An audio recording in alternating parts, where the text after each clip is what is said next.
Մասին հարցը զեկուցող ներքին գործերի նախարար Արփինե Սարգսյան, համեցեք Տիկին Սարգսյան։ Շնորհակալություն, մեծարգո վարչապետ, հարգելի գործընկերներ, օրակարգային հարցով ներկայացված է կառավարության համապատասխան որոշման նախագիծ, որով առաջարկում ենք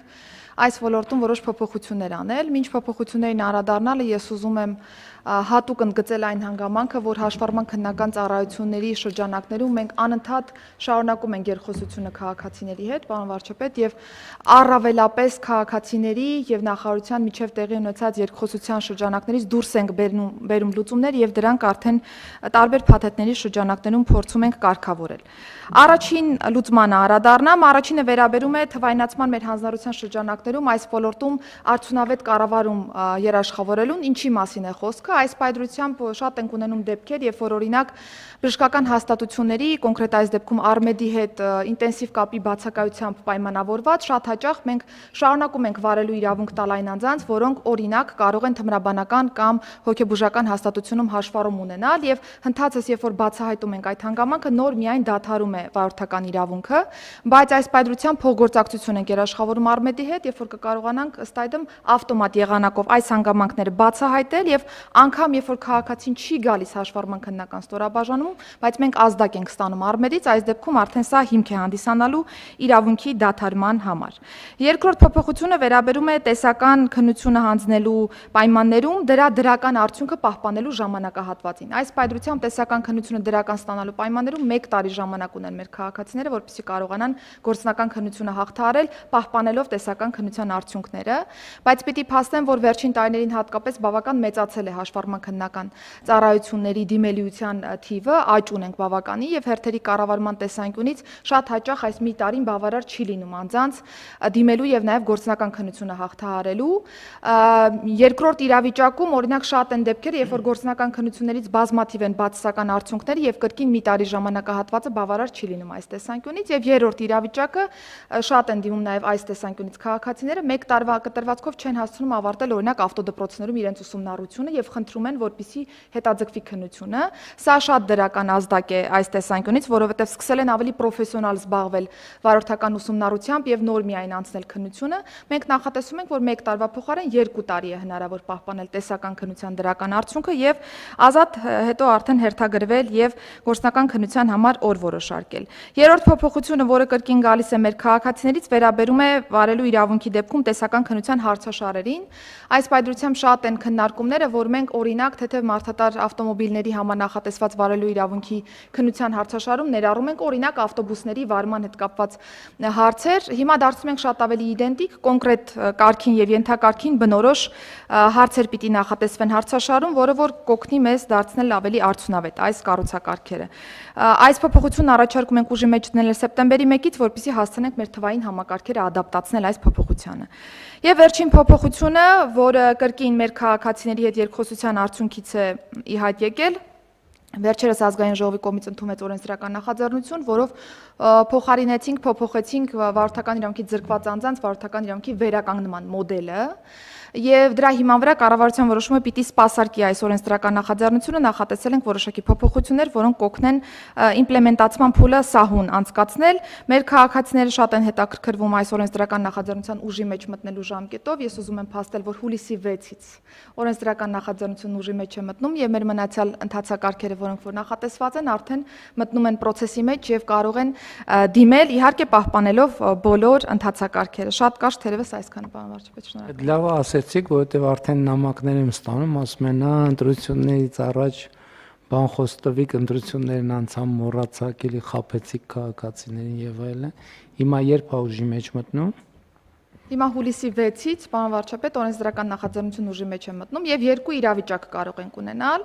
Առաջինը, օրինակ, եթե հուլիսի 6-ի դրությամբ արդեն զրկման ժամկետը ավարտված լինի, անձանց 1 տարի ժամկետով, օրինակ զրկվել են, զրկման ժամկետը ավարտվել է, հուլիսի 6-ի օրը հենց կարող են դիմել մինչև 1 տարվա ընթացքում։ Կարող են անձինք Հայաստանում չլինել։ Այսինքն ուր պետք է դիմեն։ Պիտի հերթագրվեն մեր on-line պլատֆորմով,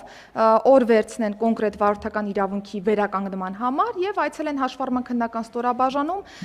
հիշենք, որ ունենք պետական տուրքի նախատեսում 50,000 դրամի չափով, պիտի արդեն տեղում կատարեն համապատասխան վճարումը եւ վարորդական իրավունքի վերականգնման հետ կապված եւս քննություն չեն տալիս, այս վերջին անգամ քննության։ Այո։ Շատ լավ, ես խնդրում եմ նաև իրազեկեք նախարարությունը թող պատշաճ իրազեկման արշավներ անի, որ մարդիկ տեղեկանան, թե ինչպես է դա իրականացվելու։ Նաև այնտեղ մենք նախկինում խոսել ենք, որ այն դեպքերում, երբ որ դա օրինական ուժի մեջ վնտած դատավճիռներով են զրկվել, այս կարգավորումը չի տարածվելու, այսինքն զուտ վարչական զրկումների վրա է տարածվելու, որովհետև օրենքով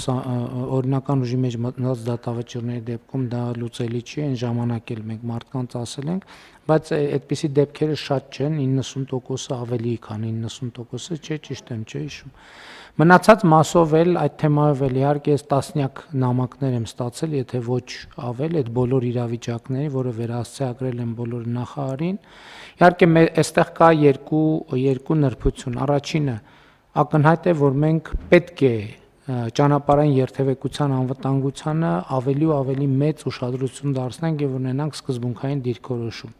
որովհետեւ խոսքը մարդկանց կյանքերի մասին է։ Երկրորդը այդ նամակների բովանդակությանը ծանոթանալիս իրոք էլի գալիս ենք այն վերակենդանում են համոզմունքը, դե որ նախկինում այդ քննությունները, տեստերը եւ այլը տենց առանձնապես պրակտիկ նշանակություն չեն ունեցել եւ ընդհակառակը գուցե թե այդ տրամաբանությամբ էլ գրվել են, որ տենց հնարավոր էլ չլինի, որ մարդիկ գան հանգիստ վճարեն,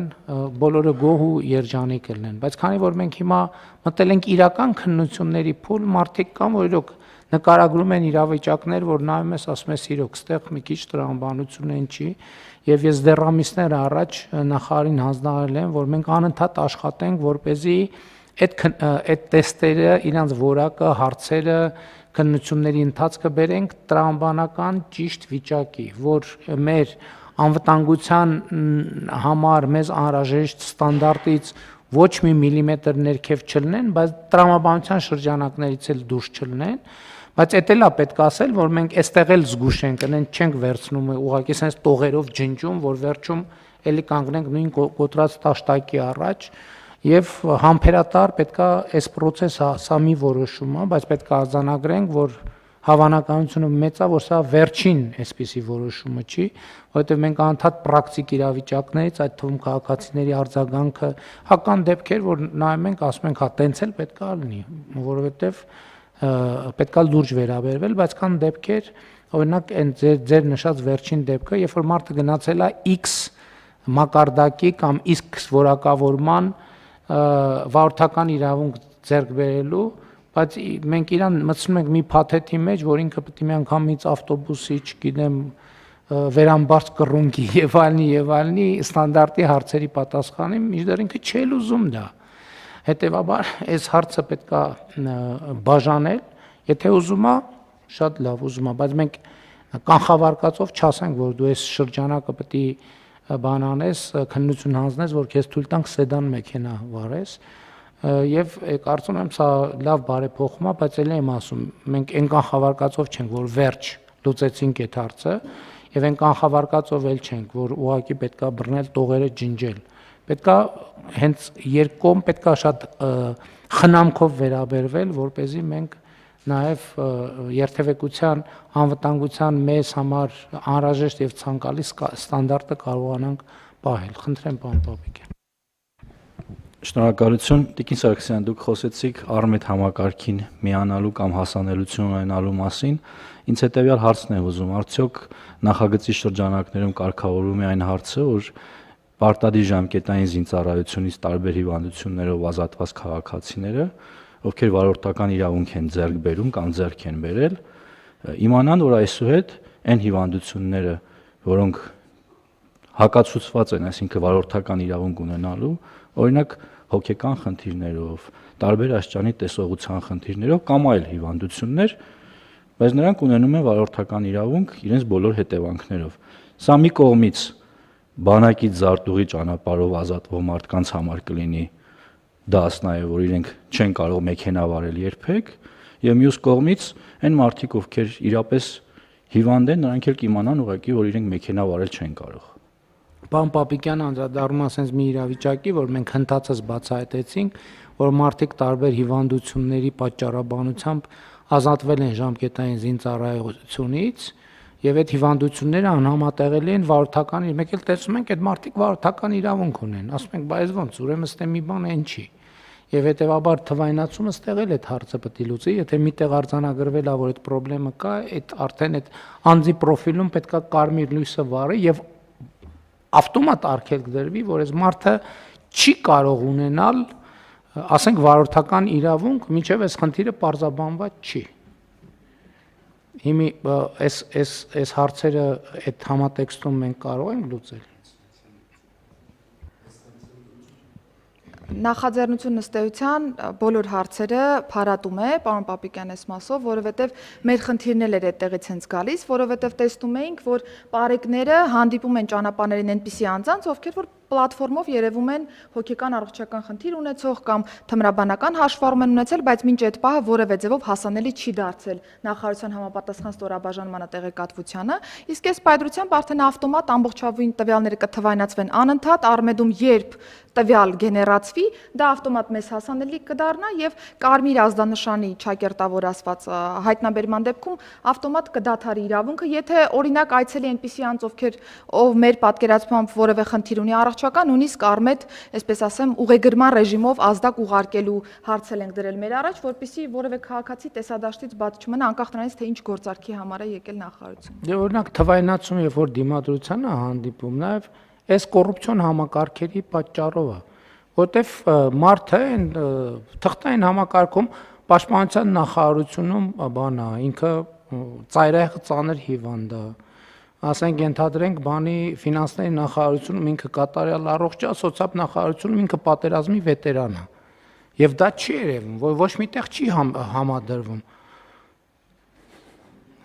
Ունենք դες դեպքեր, ինչի եք ծիծաղում։ Թվայնացումը բերում եմ նույն դաշտի վրա, որ ոնց մի րոպե պետքա կողմնորոշվենք, ինքը կամ հիվանդ է, կամ առողջ է, կամ վետերան է, պետքա հասկանանք, չէ՞, այս ամեն ինչը։ Դրա համար էլ որ չենք հասկանում, լավ, այս ինչ դիմադրություն է, ինչի,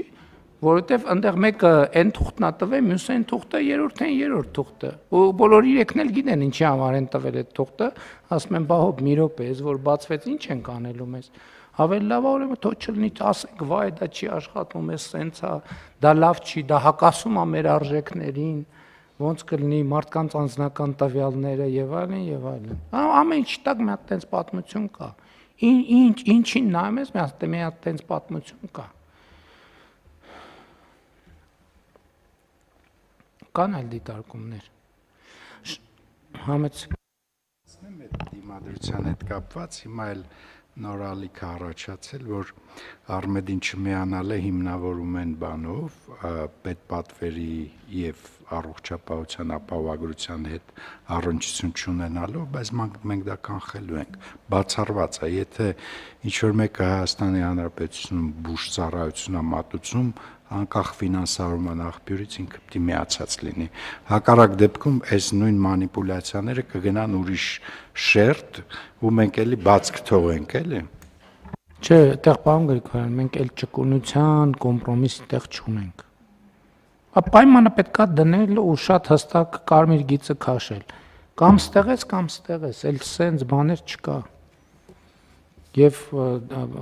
այսինքն նկատի ունեմ մենք բավարար չափով ինչքան պետքա խոսել ենք, բացատրել ենք, ներկայացրել ենք, լսել ենք, վերլուծել ենք եւ այլն։